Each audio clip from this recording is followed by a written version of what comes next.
Did you slay this eater? Your orders were to await the main force before engaging. No, Captain. It wasn't us, I swear it. A man came out of nowhere and cut it down before we knew what was happening. By himself? Certainly it is no light warden, but nevertheless. It's true. Felled it with a single swing of his axe, he did. I've never seen anything like it. So I says to him, "Who are you, the warrior of bleeding darkness?" And he says, "No, I'm a warrior of light." And that was it. Buggered off as quick as he came. A warrior of light? Why would someone go around calling himself that, though? It was those bastards who caused the flood. I mean, if you were going to pretend to be anyone, it'd be her. The warrior of darkness. Hey? Oh, I didn't know. It's an honor.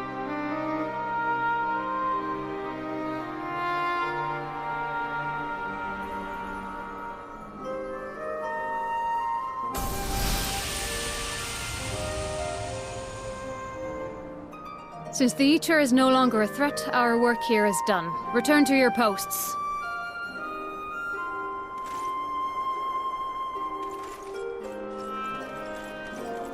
I had hoped to fight at your side today.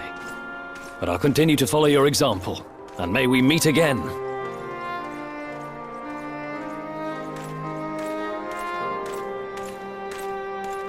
I apologize for the wasted journey. It seems I overestimated the threat. As for this warrior of light, I do not know who would be brazen enough to take that mantle for his own. Whatever it may once have meant, it is forever tainted by the association with the Flood. The Exarch told me the truth of Ardbert and his comrades' deeds, and I am aware they played some part in your own triumph. But to most, they are synonymous with the calamity that befell this world. Still, if this man is minded to destroy Sin Eaters, I may forgive him his unfortunate choice of alias. But that is neither here nor there. I thank you for accompanying me. With that concluded, shall we return to the Crystarium? There is a proposal I should like to make.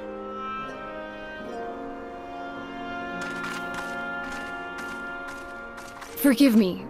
There is one more thing. A personal concern of mine. I had hoped you might have a moment to speak privately. Take your time.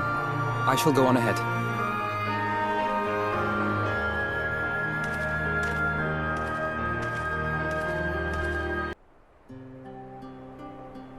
I will not mince words.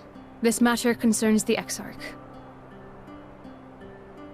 Though his countenance belies his age, his demeanor never has. He has seen more than any man should and grown ever more weary with time. But I see I give the wrong impression. While it is true he attempted to open a letter with a salmon fillet the other evening, we are not here because I suspect his mind is deteriorating. Nor do I believe him to be so maddeningly unconcerned by the prospect of his own death as he once was. Indeed, the opposite is true.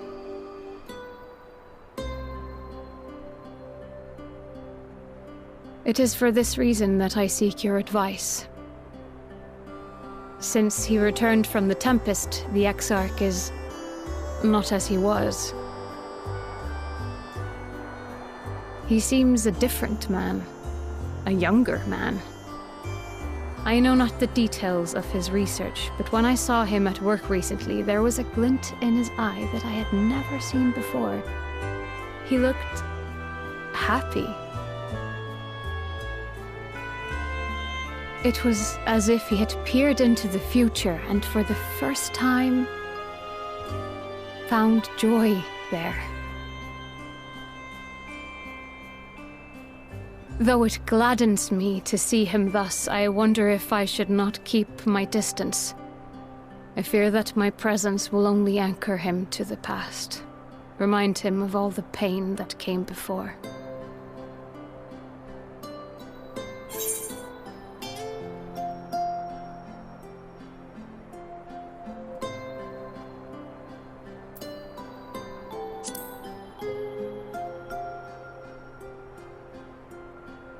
Is that so? Then perhaps we might remain as we were. As we have always been. What a relief. In that case, I will have to speak with him about the amount of time he is spending at work. This research is important, I know, but if he refuses to consider his own health, I will have to consider it for him.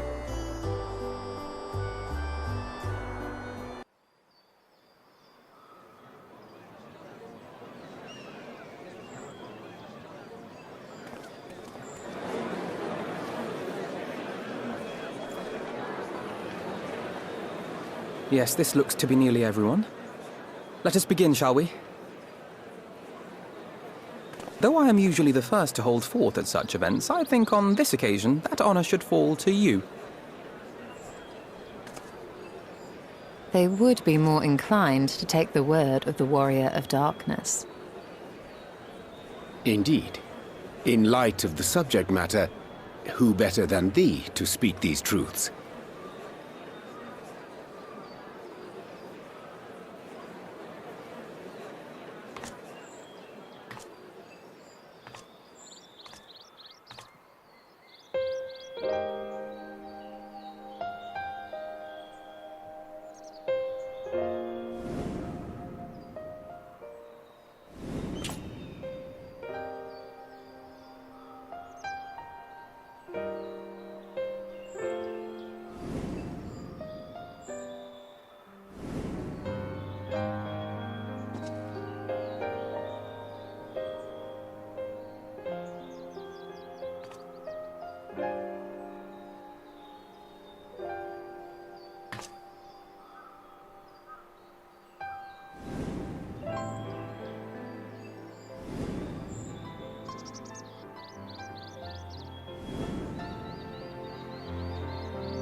Wicked White? The Warriors of Light did all that? So they never... I mean, they only ever wanted to help. And when everything they'd done turned to ash, they still carried on. They gave everything to stop the flood. First their lives, then their souls. And they managed it too, in the end. They saved us. And we cursed their names.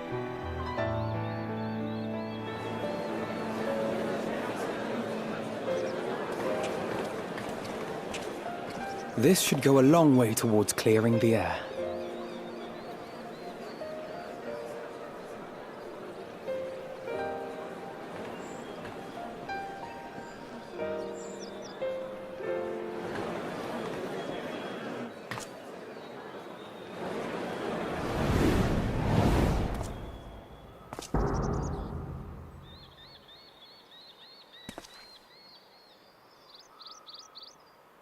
Impossible.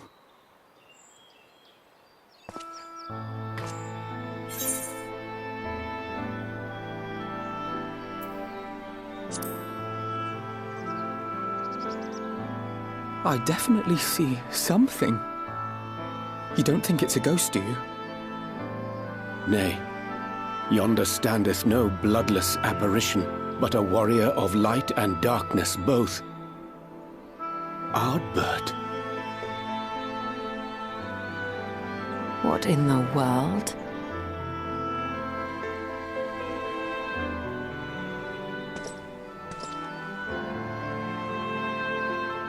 It's you! The one who slew the Eater!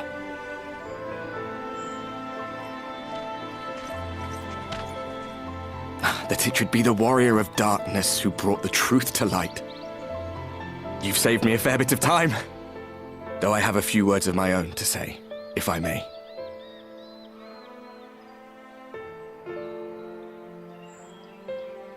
People of the Crystarium! I am Ardbert, one of those you know as a warrior of light. That's impossible. You should be dead. Aye, that I should. But as the world has been given new life, so too have I. I know not why I, and I alone, have been gifted this chance. But I do know this. Only by the will of the star itself could such a miracle come to pass.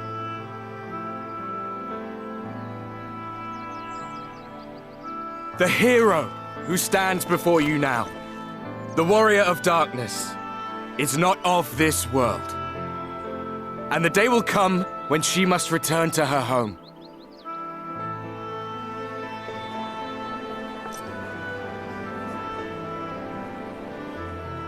But this land is our home. And if it is to remain so, now and forevermore, it is we who must protect it. The time to rely on saviors from afar has passed. It is you who must rise. You who must become the new warriors of light! What? Us? Warriors of Light?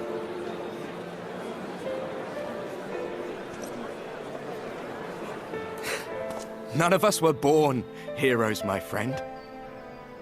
I was only ever a man with a thirst for adventure. But wherever my journeys took me, I was invariably confronted with the same choice.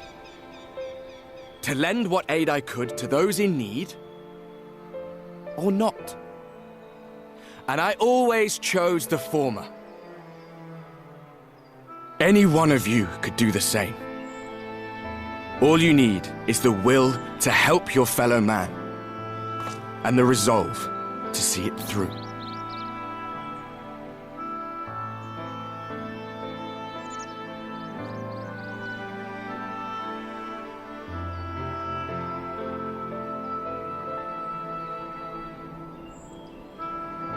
From thine own lips did we learn of Ardbert's fate, and by thy countenance I gather thou art not inclined to recant thy testimony. Yet whosoever this man may be, his words hold truth and resonate with the citizenry besides.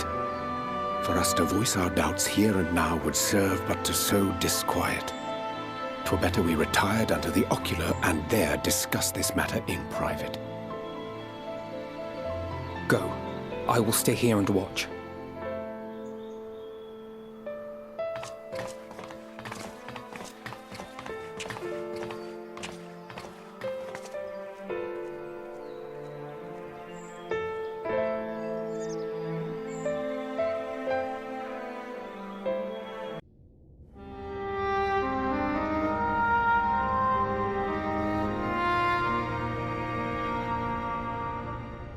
So, that is a warrior of light of the first. I've not had the pleasure of making his acquaintance, but as you all seem to be in agreement, I gather this is no simple case of mistaken identity.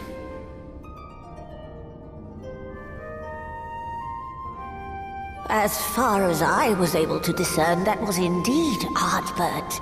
It has been a long time, but not that long. Could he truly have been resurrected as he claims?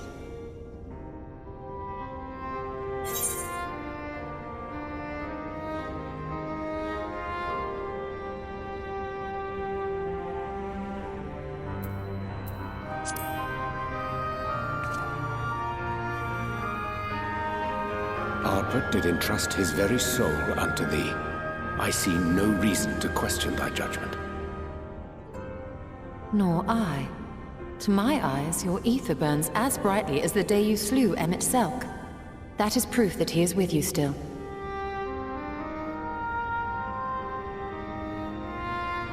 Yet that which standeth now before the people is far more than a passing imitation. I am reminded of the cardinal virtues, though a sin-eater he is not. Which leaveth but one plausible explanation. That he is an Ascian.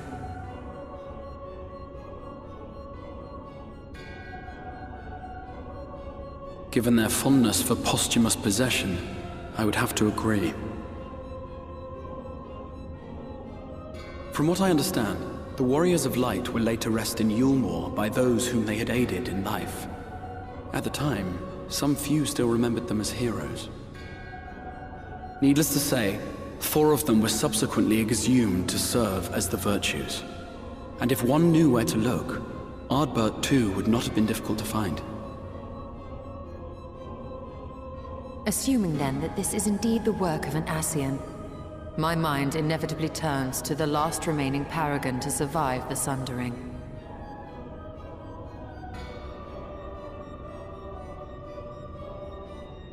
Elidibus.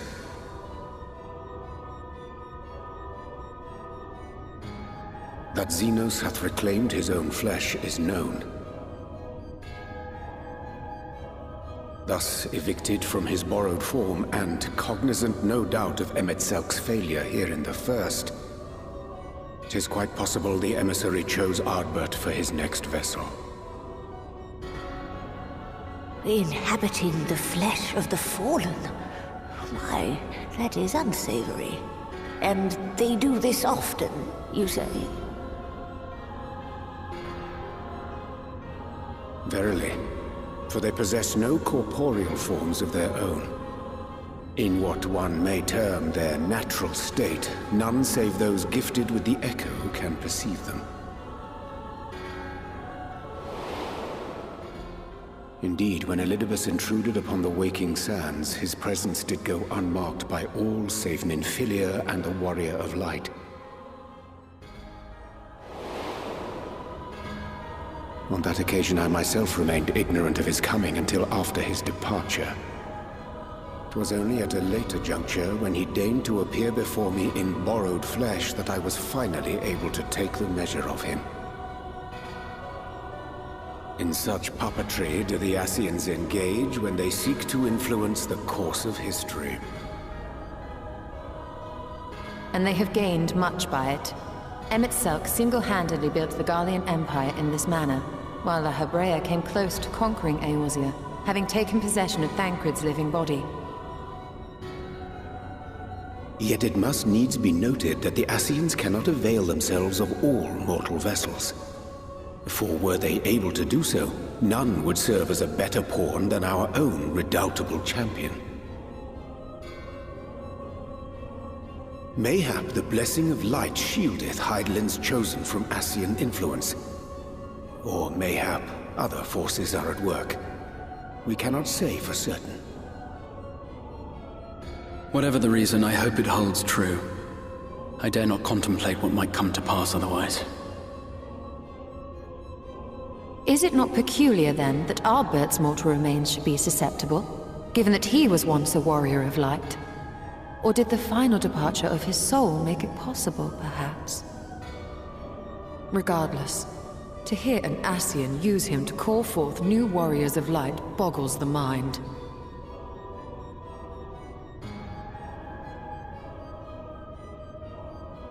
Elidibus hath ever been an enigma, his ostensible purpose being to preserve the balance between light and dark. When he made overtures towards me, however, I was afforded a glimpse behind the mask of the self-appointed emissary. I shall not defend mine actions, undertaken in pursuit of a better understanding of our foe as either wise or prudent. Nevertheless, what little I did glean may now prove useful. Elidibus possesseth a subtle mind, practiced in the art of manipulation. That he coaxed this star's most valiant heroes as far as the source with naught save half-truths is no trifling feat. And now I believe he doth employ his skills once more to some as yet unknown end. Though naught is certain, should my suspicions prove true, we shall have need of all our wits if we are to uncover and thereafter thwart his plot. Agreed. 'Tis plain that simply speaking out against him will not avail us. At best, it would only serve to confuse the people. And I would hesitate to do anything which might tarnish Ardbert's reputation once more, nor yours by association.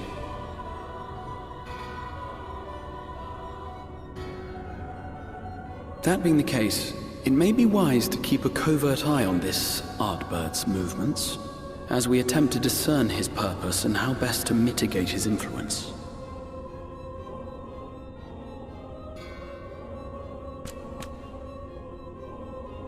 His performance appears to have concluded. What now? Go back out and follow him?